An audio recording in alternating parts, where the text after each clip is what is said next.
Hello everyone, स्वागत है आप सभी का कॉम्पिटिटिव एकेडमिया में। जैसा कि आप सभी को पता है कि जो करंट अफेयर्स होता है वो हर एग्ज़ाम में एक बहुत इम्पॉर्टेंट टॉपिक होता है और इसमें लगभग 10 से लेकर 15% तक प्रश्न पूछे जाने की संभावना बनी रहती है। तो अभी जो अपकमिंग एग्ज़ाम है 2016 का जो आर ओ का एग्ज़ाम होने वाला है और 2020 का जो यूपीपीसीएस प्रीलिम्स होने वाला है, उसको ध्यान में रखते हुए ये करंट अफेयर सीरीज़ है। इसके लिए मैंने एक बुक चूज़ की है, ई दृष्टि के नाम से आती है, वार्षिकांक रिमाइंडर। और इसमें की जो इसमें दिया गया है करंट अफेयर्स को जुलाई 2019 से लेकर के अगस्त 2020 तक का इसमें दिया गया है। इसके अलावा इस बुक को मैंने पढ़ करके बहुत सारी चीज़ें मार्क की हैं और बहुत सी चीज़ें ऐसी हैं जो इसमें नहीं दी गई हैं, वो अलग से मैं एक्सप्लेन कर दूंगा। और साथ में बहुत सारी ऐसी चीज़ें हैं जो हमें एग्ज़ाम के लिए नहीं पढ़नी है, वो सिर्फ टाइम कंज्यूमिंग है, उनका इनपुट आउटपुट रेशियो इतना अच्छा नहीं है तो उन्हें छोड़ना होता है। तो अगर आपके पास ये किताब है तो आप किताब लेकर के इस वीडियो को देखिए तो ज़्यादा फ़ायदा होगा। आप उसमें टिक कर सकते हैं कि आपको क्या पढ़ना है, क्या ऐड करना है और क्या नहीं पढ़ना है।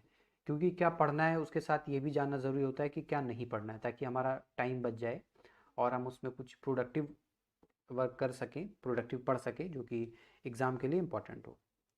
तो चलिए शुरुआत करते हैं। ये पहला टॉपिक है और शुरुआत में छोटा ही, बहुत कम ही पेजेस मैंने कवर किए हैं, तो छोटे छोटे वीडियोस में इस बुक को कंप्लीट करने की कोशिश करेंगे। सबसे पहला जो इसमें पहला पेज है, जो एक्चुअली बुक में पेज नंबर 3 के रूप में मेंशन्ड है, तो उसमें राष्ट्रीय शिक्षा नीति के बारे में चर्चा की गई है।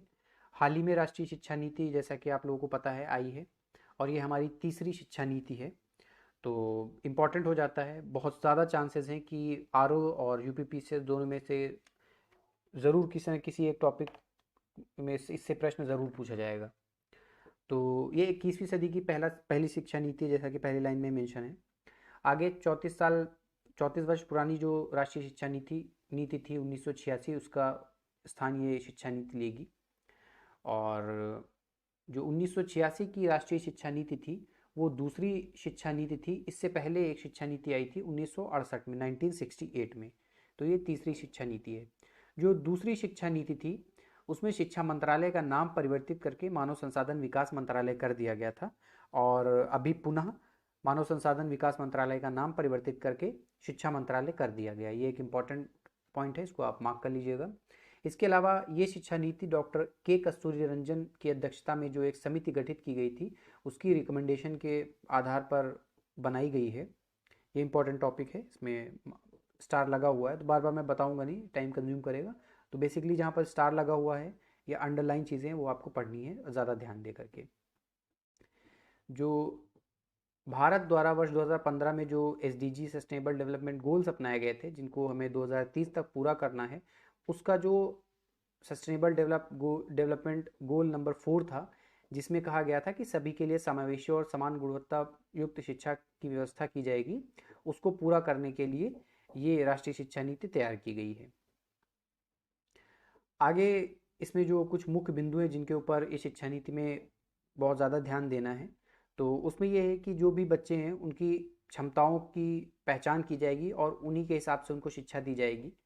इसके अलावा इसमें मेन फोकस रहेगा कि जो बेसिक साक्षरता है, बेसिक लिटरेसी है, उसके साथ जो संख्या ज्ञान है उसको सबसे ज़्यादा प्राथमिकता दी जाए। इसके अलावा इस शिक्षा नीति को बहुत लचीला बनाया गया ताकि विद्यार्थियों को सीखने के तौर तरीकों और कार्यक्रमों को चुनने की क्षमता हो, यानी कि खुद से ही वो अपनी जो जिन जिन चीज़ों में उनका इंटरेस्ट है उसको पहचान सके और उसको आगे कंटिन्यू कर सकें। इसके अलावा शिक्षा नीति में सभी विषयों के मध्य समन्वय बनाने का प्रयास किया गया, यानी कि जो मानविकी के विषय हैं वो और जो साइंस के विषय हैं वो, जो लिटरेचर हैं, सभी को विद्यार्थियों को पढ़ाया जा सके और सभी के मध्य समन्वय हो। इसके अलावा इसमें शिक्षा के साथ साथ जो फिजिकल एक्टिविटीज़ हैं यानी खेल, उनके ऊपर भी ध्यान दिया जाएगा। और जैसा कि भारतीय एजुकेशन सिस्टम जो हमारा है उसके ऊपर आरोप लगते हैं कि ये बहुत ज़्यादा एग्ज़ाम फोकस्ड है, रटन पद्धति के ऊपर ज़्यादा फोकस करता है, ना कि बच्चों को प्रोडक्टिव बनाने पर फोकस करता है। तो इस पर भी ध्यान दिया जाएगा कि एग्ज़ाम फोकस से हट करके ये ज़्यादा अवधारणात्मक समझ के ऊपर जोर दे। और ये रचनात्मकता और तार्किक सोच तथा नवाचार को प्रोत्साहित कर सके, इसको फोकस किया गया है। इसके अलावा एक इम्पॉर्टेंट पॉइंट है, बहुभाषिकता के अध्ययन के ऊपर भी ध्यान दिया जाएगा, यानी कि हिंदी इंग्लिश के अलावा एक अन्य लैंग्वेज सिखाई जाएगी, फॉरेन लैंग्वेज, जैसे कि आपका फ्रेंच हो गया, जर्मन हो गया, चाइनीज़ हो गया, जापानीज़, अरबी या कुछ भी एक फॉरेन लैंग्वेज सिखाई जाएगी। इसके अलावा इसमें कुछ इंपॉर्टेंट पॉइंट्स और हैं। राष्ट्रीय शिक्षा नीति 2020 की जो महत्वपूर्ण बातें हैं, तो इसमें आप देख सकते हैं, इसमें ये कहा गया है कि मानव संसाधन विकास मंत्रालय का नाम बदल करके शिक्षा मंत्रालय कर दिया गया, जो कि जो दूसरी शिक्षा नीति थी 1986 में, उसमें शिक्षा मंत्रालय का नाम बदल करके मानव संसाधन विकास मंत्रालय कर दिया गया था, तो वो पुनः शिक्षा मंत्रालय कर दिया गया। ये एक इम्पॉर्टेंट पॉइंट है। और दूसरा इम्पॉर्टेंट पॉइंट है कि अब जो शिक्षा का स्ट्रक्चर होगा वो 5+3+3+4 का होगा। तो इसमें 5 साल की बुनियादी शिक्षा होगी, जिसमें 3 साल आंगनवाड़ी, और फिर उसके बाद क्लास 1 क्लास 2, फिर 3 जो है उस वो दिखाता है कि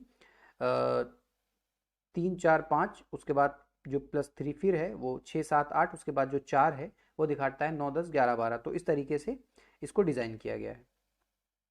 अगले पेज पर चलते हैं। इसमें सबसे ऊपर ही लिखा हुआ है कि पहले की शिक्षा में जो 3 से 6 वर्ष के बच्चे थे, उनके लिए कुछ प्रावधान नहीं किया गया था। अब 3 से 6 साल के जो बच्चे हैं, उनके लिए भी स्कूल पाठ्यक्रम के तहत उनको लाने का प्रयास किया जाएगा। और आर्टिकल 21 का इसमें आपको पता ही है, 6 से 14 वर्ष तक के बच्चों को मुफ्त और अनिवार्य शिक्षा राज्य के द्वारा उपलब्ध कराई जाएगी, और ये मूल अधिकार है उन बच्चों का, तो इसमें मेंशन है, इंपॉर्टेंट ये भी है। 3 साल, इस नई प्रणाली में 3 साल की आंगनवाड़ी प्री स्कूलिंग होगी।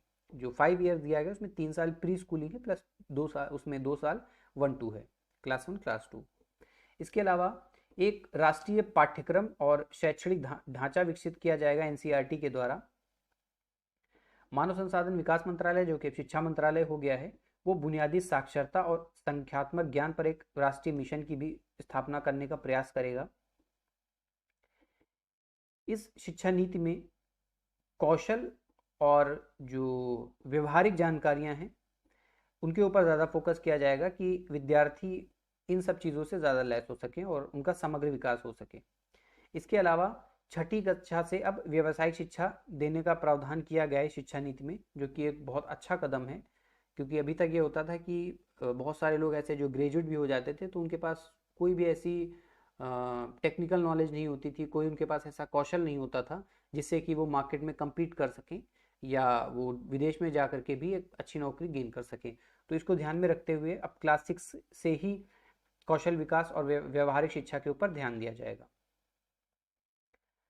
इसके अलावा राष्ट्रीय पाठ्यक्रम की रूपरेखा NCF-SE 2020-2021 ये NCERT के द्वारा विकसित की जाएगी। इसमें एक मेन पॉइंट और है कि कक्षा 5 तक ये कम से कम यहाँ तक अनिवार्य है कि मातृभाषा में, स्थानीय भाषा में और क्षेत्रीय भाषा में ही शिक्षा का प्रावधान किया जाएगा कि आप उसी माध्यम में शिक्षा ग्रहण कर सकते हैं, ये अनिवार्य होगा। उसके बाद अगर हो सके तो 8 तक भी किया जा सकता है, लेकिन 5 तक अनिवार्य है। विद्यार्थियों को स्कूल के सभी स्तरों और उच्च शिक्षा में संस्कृत को एक विकल्प के रूप में चुनने का अवसर दिया जाएगा, ये भी एक अच्छा पॉइंट है। हमारी जो सबसे प्राचीन भाषा है भारत की, उसको उसके विकास को सहारा मिलेगा, और जो धीरे धीरे लोगों के बीच में कम प्रचलित हो रही है, लोग कम अवेयर हैं उसको लेकर के, उसमें फ़ायदा होगा, लोग इसके बारे में भी जानेंगे, जो आगे आने वाली जनरेशन होगी। इसके अलावा शिक्षकों के लिए भी राष्ट्रीय प्रोफेशनल मानक तय किए जाएंगे, और उनको उन मानकों पर जो शिक्षक खरे उतरेंगे वही आगे अध्यापन का कार्य करेंगे। ये भी एक अच्छी चीज़ है, जैसा कि आप रेगुलर देखते रहते हैं कि बहुत सारे ऐसे टीचर्स हैं जो कैपेबल नहीं है पढ़ाने में, फिर भी वो कंटिन्यू किए हुए हैं। तो इसमें अगर एक ऐसा प्रावधान हो कि समय समय पर शिक्षकों की जो उनका अध्यापन कार्य है, उनको भी जज किया जाना चाहिए, ताकि पता चले कि क्या वो अपडेट कर रहे हैं, अपने आप को अपग्रेड कर रहे हैं या नहीं कर रहे हैं, और जो करंट सिनेरियो उसके हिसाब से वो पढ़ा पा रहे हैं नहीं पढ़ा पा रहे हैं, क्योंकि एक बार जॉब लगने के बाद भूल जाते हैं वो पढ़ाना और पढ़ना भी। तो ये एक अच्छा पॉइंट है इसमें। इसके अलावा ये सबसे इंपॉर्टेंट पॉइंट है, वर्ष 2035 तक जो ग्रॉस इनरोलमेंट रेशियो है, यानी कि सकल नामांकन अनुपात है, ये देख सकते हैं। वर्ष 2035 तक जो ग्रॉस इनरोलमेंट रेशियो है उसे बढ़ाकर 50% करने का प्रावधान किया गया है। तो ये आपको ईयर याद रखना है और कितने प्रतिशत करने का प्रावधान किया गया है ये याद रखना है। इसके अलावा जो ग्रेजुएशन है उसको 3 से 4 साल तक करने का प्रावधान किया गया है, जिसमें जो ग्रेजुएशन होगा उसमें हर साल के बाद आपको एक सर्टिफिकेट मिलेगा। यानी कि अगर आप 1 साल ग्रेजुएशन में पूरा करते हैं तो आपको एक सर्टिफिकेट मिलेगा। अगर आप 2 साल पूरे करते हैं तो आपको एडवांस डिप्लोमा प्रोवाइड कराया जाएगा। और अगर आप 3 साल पूरा करते हैं तो स्नातक आप हो जाएंगे, ग्रेजुएट हो जाएंगे। और अगर 4 साल पूरे करते हैं तो आपको शोध के साथ स्नातक का सर्टिफिकेट दिया जाएगा। तो ये एक अच्छी चीज़ है। इसके अलावा एक काम और किया गया है कि चिकित्सा और कानूनी शिक्षा को छोड़कर बाकी जो समस्त शिक्षा हैं उनके लिए एक एकल अति महत्वपूर्ण व्यापक निकाय के रूप में भारत उच्च शिक्षा आयोग, इसका गठन किया जाएगा। इसके अलावा बहुत सारी चीज़ें बहुत इंपॉर्टेंट नहीं। फिर आगे लिखा हुआ है कि राष्ट्रीय शैक्षिक प्रौद्योगिकी मंच, ये इसका निर्माण किया जाएगा। ये मेनली कार्य करेगा कि सीखने, मूल्यांकन करने, योजना बनाने के प्रशासन को बढ़ावा देने के लिए जो टेक्नोलॉजी का यूज़ होता है उसके ऊपर विचार करें, ताकि जो लोग हैं वो अपने विचारों का मुक्त आदान प्रदान करने के लिए उनको एक मंच मिल जाए। तो इसके लिए राष्ट्रीय शैक्षिक प्रौद्योगिकी मंच यानी कि नेफ्ट का भी निर्माण किया जाएगा। इसके अलावा सभी भारतीय भाषाओं के लिए संरक्षण, विकास और जीवंतता सुनिश्चित करने के लिए इस नीति के द्वारा पाली, फारसी और प्राकृत भाषाओं के लिए एक Indian institute of translation and interpretation नामक राष्ट्रीय संस्थान की स्थापना की जाएगी। साथ ही साथ जो विश्व के शीर्ष रैंकिंग वाले विश्वविद्यालय हैं उन्हें अपने कैंपस खोलने के लिए देश में आमंत्रित किया जाएगा, ताकि जो देश के जो छात्र हैं उनको अंतर्राष्ट्रीय स्तर की शिक्षा मिल सके। और इससे एक कंपटीशन भी क्रिएट होगा, तो दूसरे जो इंस्टीट्यूट हैं वो भी इंस्पायर होंगे और अपने आप को इंटरनेशनल लेवल पे अपग्रेड करने की कोशिश करेंगे। इसका लक्ष्य है कि 2030 तक 100% युवा और प्रौढ़ साक्षरता की प्राप्ति करना। तो ये बहुत इंपॉर्टेंट पॉइंट है, स्टेटमेंट के रूप में ज़रूर देते हैं। यूपीएससी में भी ऐसे बहुत ज़्यादा पूछे जाते हैं स्टेटमेंट। तो इसका लक्ष्य है 2035 तक ग्रॉस एनरोलमेंट रेशियो को बढ़ाकर 50% करना और 2030 तक 100% युवा और प्रौढ़ साक्षरता की प्राप्ति करना। शिक्षा क्षेत्र में सार्वजनिक निवेश को बढ़ावा देने के लिए केंद्र और राज्य सरकार मिलकर के काम करेंगे। और इम्पॉर्टेंट पॉइंट 6% जीडीपी को करना, जो कि अभी 4.4% है, इसको बढ़ा करके लगभग 6% करने की कोशिश की जाएगी। अगला देखते हैं। अभी भारतीय वायुसेना में जो राफेल विमान शामिल किए गए तो बहुत चर्चा में रहा था। तो उसमें 2 ही 3 पॉइंट इंपॉर्टेंट, जैसे कि ये अभी हमने 5 राफेल विमान प्राप्त किए हैं, जो कि 36 विमानों के लिए समझौता हुआ था और ये अंबाला एयरफोर्स पर आए। इन्हें अंबाला की 17वीं स्क्वाड्रन में शामिल किया गया है, जिसका नाम गोल्डन एरोज है। ये 2 पॉइंट इंपॉर्टेंट है।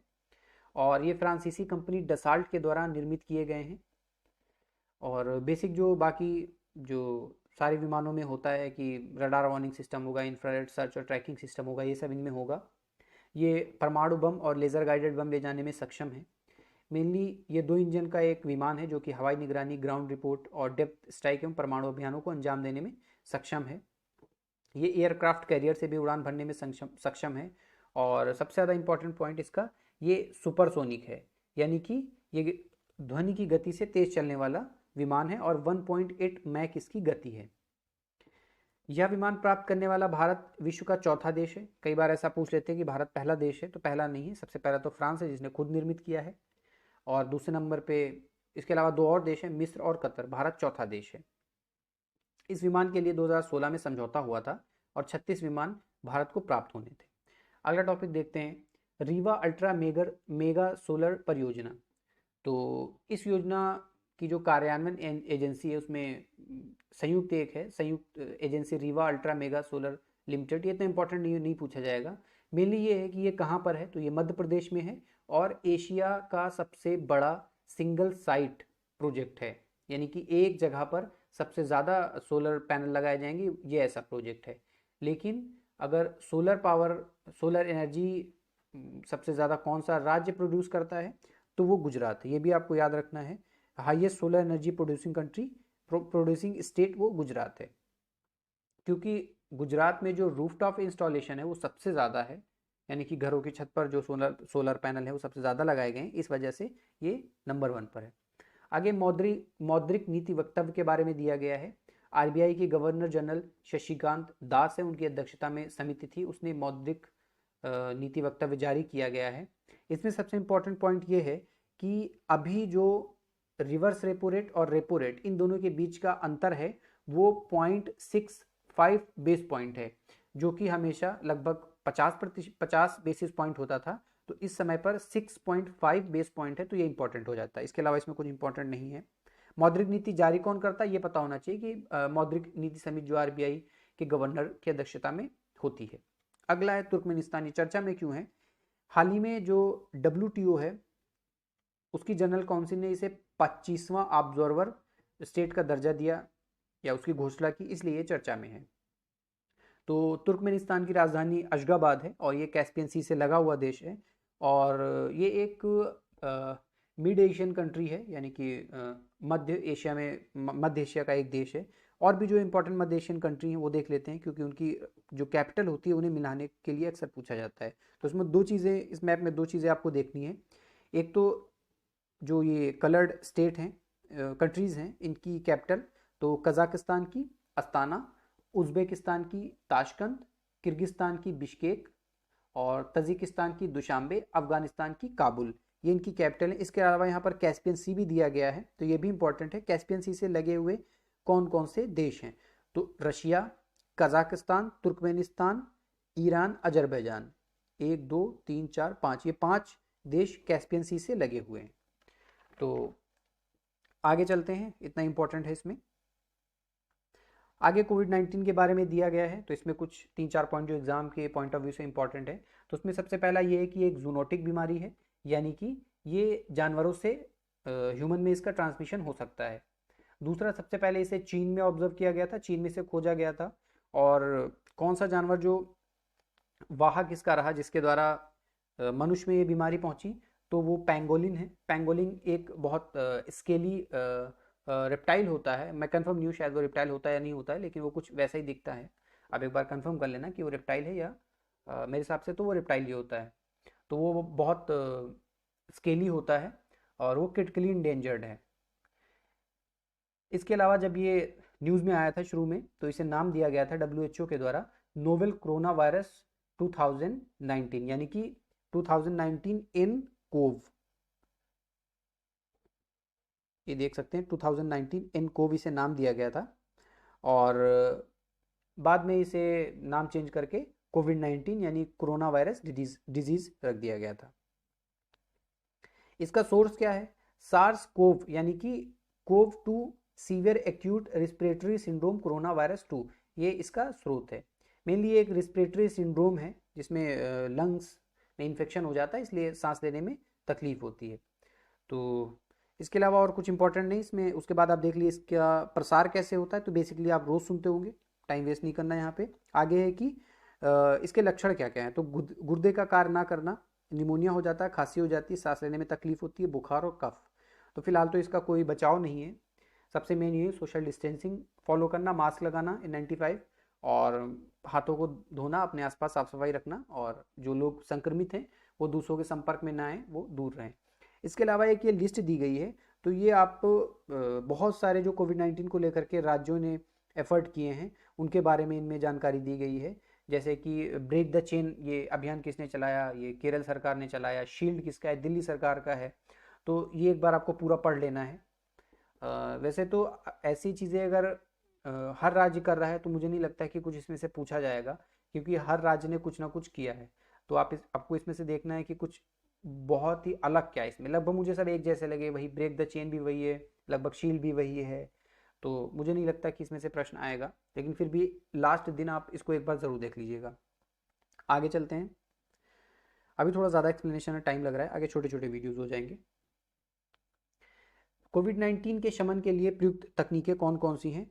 तो मेनली इसमें थर्मल स्कैनिंग करते हैं, तो ये इससे रुकता तो नहीं है कोविड-19। इसमें ये क्या है, थर्मल स्कैनिंग से पता चलता है कि किसी को फीवर है या नहीं है।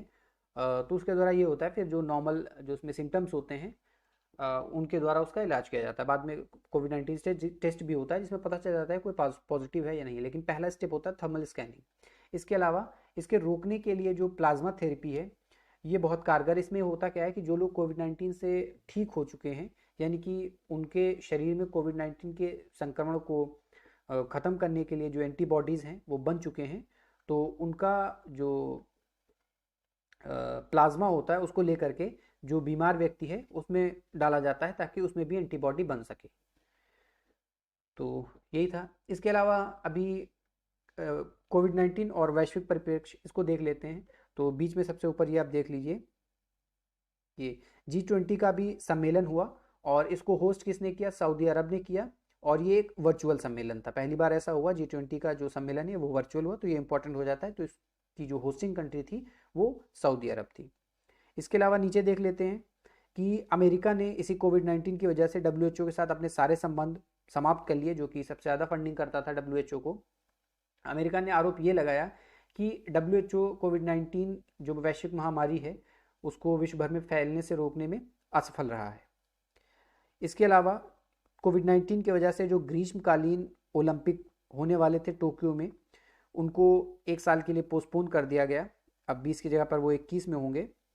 और इसके अलावा 2024 वाले जो ओलंपिक है वो पेरिस में होने हैं इनको। तो भारतीय परिप्रेक्ष्य में अगर देख लेते हैं तो कोविड-19 आपातकालीन फंड की स्थापना की गई है कि जो भी सार्क समूह के जो भी नेता सारे देश हैं वो एक मंच पर आए और उन्होंने कोविड-19 से निपटने के लिए कोविड-19 आपातकालीन फंड की उसको स्थापित करने का प्रस्ताव रखा। इसके लिए जो हमारे भारतीय प्रधानमंत्री हैं नरेंद्र मोदी, उन्होंने 10 मिलियन अमेरिकी डॉलर का योगदान देने की भी घोषणा की थी। इसके अलावा कोविड-19 को देखते हुए महामारी अधिनियम 1897 ये लागू किया गया। तो मेनली इसमें 4 धाराएं हैं और ये बताता है कि अगर कोई महामारी आ जाती देश के ऊपर तो कैसे कानून व्यवस्था को चलाना है, यानी कि उस महामारी के कॉन्टेक्स्ट में। जैसे कि लॉकडाउन लगा दिया गया तो उसमें आप बाहर नहीं निकल सकते हैं और वहाँ इसको क्या बोलते हैं, आप कोर्ट में भी नहीं जा सकते कि मेरे जो मौलिक अधिकार है उनका उल्लंघन हो रहा है। तो इससे रिलेटेड कुछ चीज़ें दी गई हैं। ये सबसे नीचे एक बॉक्स दिया गया, इसमें दिया गया है कि सबसे ज़्यादा केसेस कहाँ हैं। तो ये इंपॉर्टेंट नहीं है क्योंकि ये सिनेरियो लगातार चेंज हो रहा है। अभी भारत दूसरे स्थान पर पहुँच गया है। तो अगला देखते हैं। अगला है आत्मनिर्भर भारत, द रोड अहेड। तो ये भी कोविड-19 के बीच में ही आत्मनिर्भर भारत की घोषणा की गई। इसके लिए 20 लाख करोड़ पैकेज की भी घोषणा की गई थी। तो इसमें मेनली 5 पिलर्स के ऊपर ध्यान दिया जाएगा। सबसे पहला है इकॉनमी, तो ताकि इकॉनमी को बढ़ावा जा सके, जम्प्स नॉट इंक्रीमेंटल चेंजेस, तेजी से बढ़ सके। इसके लिए infrastructure, one that represents modern India, जो कि मॉडर्न इंडिया को रिप्रेजेंट कर सके, ऐसे इंफ्रास्ट्रक्चर को बढ़ावा दिया जाएगा, निर्माण किया जाएगा। टेक्नोलॉजी ड्रिवन सिस्टम को बढ़ावा दिया जाएगा, उसको बनाया जाएगा। हमारी जो डेमोग्राफी है उसको प्रोडक्टिव बनाया जाएगा, उसको कैसे हम यूज़ करें। और डिमांड और सप्लाई, इसका फुल यूटिलाइजेशन किया जाएगा इंडस्ट्रीज़ को बढ़ावा देने के लिए।